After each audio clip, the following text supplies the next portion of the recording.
Earlier this summer, I was making the cut through New York City on my way back home from vacation. Good and bad news about that cut. The bad is that I hit rush hour in New York City. The good is that I had plenty of time to stare at its skyline.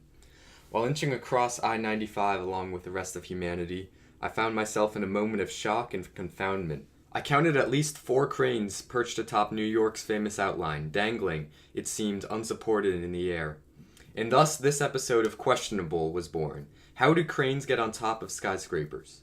While researching this question, I learned that there are a lot of different types of cranes, but for our purposes, there are 2 ways that cranes get atop buildings. The mechanics pour a thick concrete slab and attach the massive base of the crane inside the slab.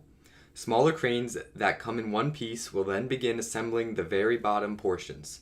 Once the main crane reaches around 15 stories, or the smaller crane reaches maximum height, the crane will begin constructing itself. It's then fastened to the building with steel collars, ensuring that the machine won't waver. The second, less popular method is the internal procedure.